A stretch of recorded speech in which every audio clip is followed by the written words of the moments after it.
नमस्कार, देवभूमि समाचारों में आप सभी का स्वागत है। मैं हूं आपके साथ रक्षिंदा खान। आगे आप मेरे साथ देखेंगे उत्तराखंड की तमाम छोटी बड़ी खबरें विस्तार से, लेकिन सबसे पहले एक नजर हेडलाइंस पर।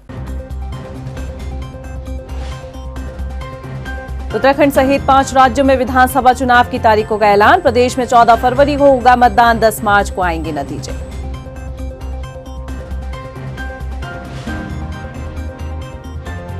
विधानसभा चुनाव का ऐलान होने के बाद सीएम धामी का बयान, कोविड गाइडलाइंस का रखेंगे ख्याल, विकास के नाम पर जनता बीजेपी को देगी वोट।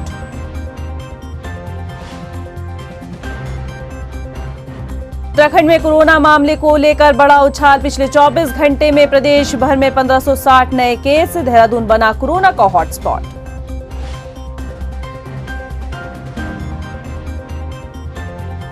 और उत्तराखंड में बर्फबारी और बारिश से जल्द मिलेगी राहत। मौसम विभाग का पूर्वानुमान, प्रदेश में कल से मौसम रहेगा साफ। हेडलाइंस के बाद बुलेटिन में खबरें विस्तार से। और बात सबसे पहले करते हैं सूबे के मुख्यमंत्री पुष्कर सिंह धामी की। मुख्यमंत्री पुष्कर सिंह धामी ने विधानसभा चुनाव के कार्यक्रम की घोषणा का स्वागत करते हुए कहा कि हम लोकतंत्र के इस पर्व का स्वागत करते हैं। भारतीय जनता पार्टी उत्तराखंड समेत 5 राज्यों में चुनाव के लिए पूरी तरीके से तैयार है। उन्होंने कहा कि उत्तराखंड में इस बार भाजपा की प्रचंड बहुमत की सरकार बनेगी। इसके साथ ही सीएम धामी ने कहा कि कोरोना काल में सुरक्षित चुनाव करवाना बड़ी चुनौती है। सभी लोगों से कोरोना गाइडलाइंस का पालन करने की अपील की।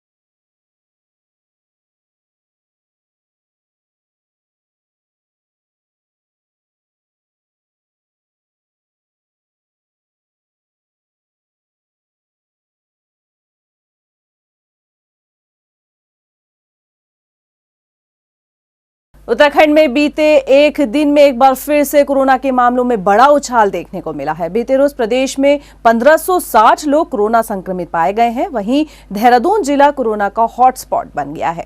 आपको बता दें कि अकेले देहरादून में ही 537 संक्रमित मिले हैं। फिलहाल प्रदेश में सक्रिय कोरोना मामलों की संख्या अगर जाने तो 3254 हो गई है। कोरोना के बढ़ते खतरे को देखते हुए अब प्रशासन और शासन दोनों तरफ से सख्तियां बढ़ाई गई है। नई एसओपी जारी होने के बाद कोविड नियमों का पालन करने के साथ ही पुलिस प्रशासन ने भी सख्ती बरतनी शुरू कर दी है। उत्तराखंड में बारिश और बर्फबारी के बाद तापमान में भारी गिरावट आई है। राजधानी देहरादून में शनिवार से ही सुबह बारिश हुई और आज भी बता दें कि बारिश का सिलसिला जारी है। वहीं चक्राता, धनौल्टी, मसूरी के साथ लाल टिब्बा और बुरांसखंड में भी बर्फबारी हुई है, जिससे यहां आए पर्यटकों के चेहरे खिल उठे हैं। पर्यटक काफी दिनों से बर्फबारी का इंतजार कर रहे थे, लेकिन बरसात और बर्फबारी का अब आनंद लेते नजर आ रहे हैं। वहीं ऊंचाई वाले इलाकों यानी कि केदारनाथ, बद्रीनाथ सहित चारों धाम में जमकर बर्फबारी हुई है। इस वजह से लोगों को कड़ाके की ठंड का भी सामना करना पड़ रहा है। बारिश और बर्फबारी ने हालांकि लोगों की मुश्किलें जरूर बढ़ाई है, लेकिन जल्द ही लोगों को इन परेशानियों से निजात मिल जाएगी। आपको बता दें कि किसानों और बागवानी के लिए ये बारिश काफी मुफीद मानी जा रही है।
उत्तराखंड में विधानसभा चुनाव की तारीख चुनाव आयोग ने घोषित कर दी है। 14 फरवरी को मतदान होगा। पहले चरण में ही उत्तराखंड में मतदान होगा और 10 मार्च को परिणाम जो है वो घोषित कर दिए जाएंगे। इसके साथ ही चुनाव आयोग ने कोरोना नियमों के तहत चुनाव कराने के आदेश दिए हैं।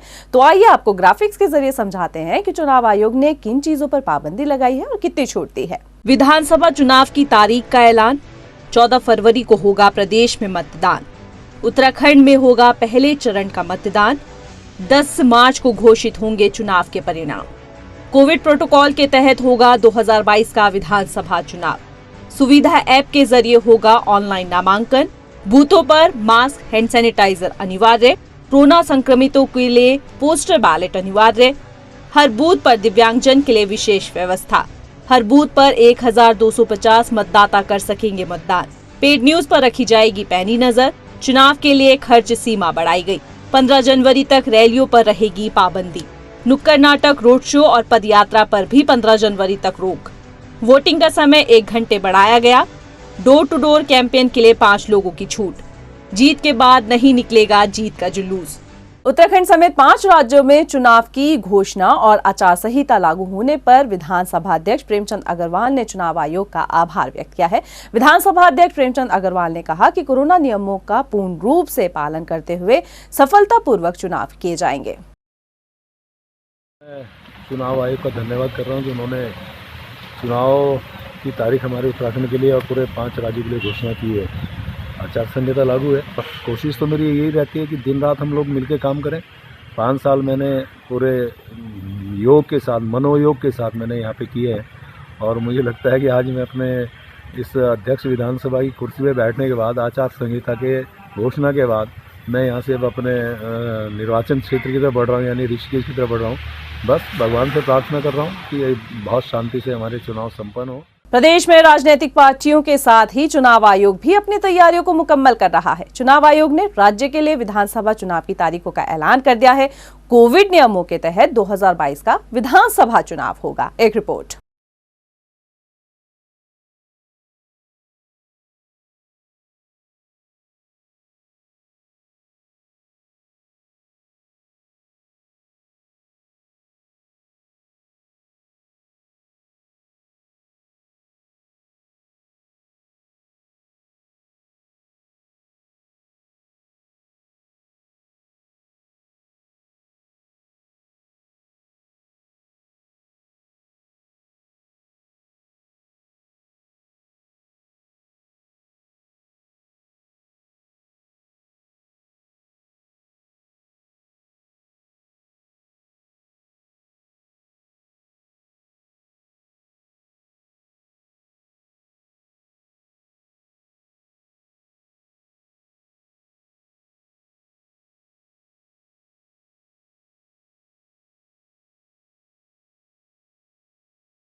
विधानसभा चुनाव की तारीख का ऐलान होने के बाद पूर्व मुख्यमंत्री हरीश रावत का बड़ा बयान सामने आया। हरीश रावत ने कहा कि 14 फरवरी को उत्तराखंड में परिवर्तन के पक्ष में मतदान होगा। इस बार कांग्रेस की ही जीत होगी। कांग्रेस कार्यकर्ताओं में चुनाव के लिए काफी उत्साह है। इसके साथ ही हरीश रावत ने कहा कि भाजपा ने 5 सालों में हर वर्ग के खिलाफ काम किया है। जनता बीजेपी से त्रस्त हो चली है। मुझे भरोसा है कि इलेक्शन की तिथियों की घोषणा के साथ आपको गुलाब जामुन पसंद आएंगे। देखिए, मैंने कहा ना कि पार्टी को कहना है, पार्टी कहेगी, मैं जब कहेंगे मैं बिल्कुल नहा धो करके तैयार हूँ। मैंने कहा नहा धो करके तैयार हूँ। हम तो मलंग बाबा हैं, जहाँ कह दिया वहाँ अपना त्रिशूल गाड़ के चले जाएंगे, बैठ जाएंगे वहाँ। मुख्यमंत्री पुष्कर सिंह धामी की घोषणा के बावजूद 4600 ग्रेड पे की मांग पूरी न होने पर पुलिसकर्मियों के परिजन नाराज नजर आए। आपको बता दें कि सरकार ने इन्हें एकमुश्त 2-2 लाख रुपए देने का आदेश जारी कर दिया है, लेकिन अब पुलिसकर्मियों की परिजनों ने नाराजगी जताते हुए कहा कि चुनाव का बहिष्कार करेंगे। इसके साथ ही उन्होंने कहा कि वह एक मुश्त 2 लाख नहीं लेंगे। शनिवार देर शाम आचार संहिता लागू होने से पहले आदेश जारी हुआ तो पुलिसकर्मियों के परिजनों ने खुलकर नाराजगी जाहिर की। आज माननीय मुख्यमंत्री जी ने हमारे साथ इतना खिलवाड़ किया है। शहीद दिवस के जिस दिन शहीद दिवस था उस दिन स्मृति दिवस के उसमें शहीद दिवसों के अपमान किया है। हमें बोला गया था 4600 जारी होगा, हमने आश्वासन पे आश्वासन देते रहे, लेकिन हमारे 4600 जारी नहीं हुआ। आज मैं 2 लाख की लॉलीपॉप दे दिया है, जबकि वो 2 लाख सिर्फ इसलिए दिया गया है कि आचार संहिता लग गई है, वो दिखने के लिए 2001 बैच वाले चुप हो जाएंगे और चुनाव के लिए आगे तैयारी करेंगे। लेकिन वो सिर्फ लॉलीपॉप है, वो भी नहीं मिलेगा, वो सिर्फ दिखाने के लिए मिला हुआ है। उत्तराखंड में भले ही बीजेपी सरकार के 5 साल पूरे हो गए हों, लेकिन इन 5 सालों में भाजपा को कई राजनीतिक उतार चढ़ाव से गुजरना पड़ा। हालात ऐसे बने कि सरकार को अपने ही फैसले से 3-3 बार उनको बदलना पड़ा। कभी अपनों को रूठते हुए मनाती दिखी तो कभी अपने ही फैसलों में उलझती नजर आई। एक रिपोर्ट।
पौड़ी पहुंचे कांग्रेस प्रदेश अध्यक्ष गणेश गोदियाल ने कैबिनेट मंत्री धन सिंह रावत के वायरल वीडियो पर कटाक्ष किया है। गणेश गोदियाल का कहना है कि 5 सालों में प्रदेश में विकास कार्य हुआ ही नहीं, सिर्फ जनता को ठगने का काम किया गया है। अगर विकास कार्य हुए होते तो भाजपा को जनता से प्रधानमंत्री नरेंद्र मोदी और कमल के नाम पर वोट मांगने की जरूरत नहीं पड़ती। गाँव की माताएं, बहनें और सभी युवा साथियों, एक तो मोदी जी का धन्यवाद है कि अब चौथान का कोई भी गांव ऐसा नहीं कि जहां रोड और अब बिनसर महादेव तक भी रोड चले गई है। जब भी हम बिनसर जाएंगे तो अब कैसे जाएंगे? गाड़ी से जाएंगे। और हॉस्पिटल भी मैंने सारी सुविधाएं कर दी। अब आप लोगों ने मोदी जी का ध्यान रखना है। किसका? और मोदी जी का चुनाव चिन्ह क्या है? ठीक है भाई, इतना ध्यान रखो। रोड क्या, अब जहाज भी आ जाएगा, चिंता मत। नहीं है तो दूसरे के नाम से वोट मांगेंगे। हो ये तो अच्छी बात है कि प्रधानमंत्री के नाम से वोट मांग रहे हैं। कहीं ऐसा ना हो चुनाव होते होते कि गणेश गोदियाल के नाम से अपने लिए वोट मांगे, ऐसा भी हो सकता है। हल्द्वानी में केंद्रीय रक्षा और पर्यटन राज्य मंत्री अजय भट्ट ने महिला चिकित्सालय में नवनिर्मित ऑक्सीजन प्लांट का उद्घाटन किया। साथ ही सांसद निधि से खरीदे गए 300 ऑक्सीजन सिलेंडर सहित कई उपकरणों का शुभारंभ किया। इस दौरान उन्होंने कहा कि ये उपकरण मरीजों के लिए फायदेमंद साबित होंगे। कोविड की तीसरी लहर आ रही है। ईश्वर से प्रार्थना है कि कम से कम इसका प्रभाव रहे, परंतु जिस तेज़ी से बढ़ रहा है इसकी एहतियात बरतनी भी आवश्यक है। हमने अपने सांसद निधि से 300 यहाँ पर ऑक्सीजन सिलेंडर जो दिए थे उनको आज लोकार्पण उनका किया है, जनता को समर्पित किए हैं। अब जिस हॉस्पिटल को जितने सिलेंडर से की ज़रूरत होगी वो यहाँ से ले सकता है। खटीमा में पहले ओपन जिम की शुरुआत हो चुकी है। जिम का उद्घाटन सीएम पुष्कर सिंह धामी की पत्नी गीता धामी ने किया। वन विभाग द्वारा बनाए गए ऑक्सीजन पार्क ओपन जिम खोला गया है। बता दें कि सीएम धामी ने लोगों की सेहत का ख्याल रखते हुए ओपन जिम खोलने की घोषणा की थी, जिसके तहत जिम खोला गया है जहां पर लोग निःशुल्क शारीरिक कसरत कर सकते हैं। आज खटीमा में सिटी पार्क में माननीय मुख्यमंत्री जी श्री धामी जी ने ऑक्सीजन पार्क यहाँ पे बनाने का कार्य किया है। साथ में आज माननीय मुख्यमंत्री जी श्री धामी जी के प्रयासों से और ओएनजीसी के सहयोग से, समर्पण के सहयोग से यहाँ पे ओपन जिम खोला जा रहा है, जिसमें 16 मशीनें करीबन यहाँ पे लग रही हैं और विगत अभी कुछ दिन बाद जो है 4 अन्य स्थानों में भी ओपन जिम लगाए जाएंगे। खटीमा विधानसभा के आलावर्दी गांव में बनने वाले हॉट मिक्स रोड के कार्य का मुख्यमंत्री पुष्कर सिंह धामी की पत्नी गीता धामी ने शुभारंभ किया। इन सड़कों के निर्माण के लिए बता दें कि लागत 9 करोड़ 5 लाख बताई गई है। आज विधानसभा क्षेत्र खटीमा में ग्राम सभा आलावर्दी में जो है 1.2 किलोमीटर सड़क का हमने शुभारंभ किया है। इसके साथ ही अन्य सड़कों के और यहाँ पर शुभारंभ हुए हैं और जो है इसी प्रकार से पूरी विधानसभा में सड़कों के कार्य में बहुत तेजी से कार्य हो रहा है। देहरादून मार्ग स्थित हाथीबड़ कला हसनपुर गांव में जंगल में देर रात बब्बर शेर देखने को मिला और देखने के बाद हड़कंप मच गया। ग्रामीणों ने वन विभाग को सूचना दी, जिसके बाद मौके पर पहुंची वन विभाग की टीम ने ग्रामीणों को सतर्क रहने की हिदायत दी। तुर्की में 31 दिसंबर से लापता छात्र का शव गंग नहर में तैरता हुआ मिला। मौके पर पहुंची पुलिस ने शव को कब्जे में लेकर पोस्टमार्टम के लिए भेज दिया है और मामले की जांच में जुट चुकी है। वहीं छात्र की मौत की खबर से परिवार गमजदा है। आपको बता दें कि परिजनों ने मृतक के साथ पढ़ने वाले 3 युवकों पर हत्या का आरोप लगाया है। दिसंबर को जिसे वंशपाल को इसके स्कूल के 2 साथी घर से ले गए और एक लड़का इन्होंने रहमतपुर से इनके साथ में गया और जाके उसे नहर में कलियर से धनौर जाते हुए मार्ग पे नहर में फेंका गया। और इसमें संदेहास्पद ये है कि इनमें जो एक लड़का था उसके चाचा की लड़की के इस लड़के से कोई संबंध पाए गए थे और 1.5 या 2 महीने पहले इस लड़की के पिताजी ने इस लड़के को पिटा भी था और उससे फोन भी छीन लिया था। फिलहाल बुलेटिन में इतना ही। मुझे दीजिए इजाजत, लेकिन चलते चलते एक नजर हेडलाइंस पर। नमस्कार। उत्तराखंड सहित 5 राज्यों में विधानसभा चुनाव की तारीखों का ऐलान। प्रदेश में 14 फरवरी को होगा मतदान, 10 मार्च को आएंगे नतीजे।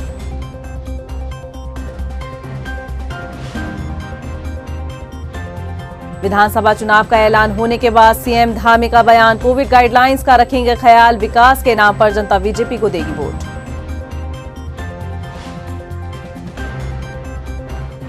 उत्तराखंड में कोरोना मामले को लेकर बड़ा उछाल। पिछले 24 घंटे में प्रदेश भर में 1560 नए केस। देहरादून बना कोरोना का हॉटस्पॉट।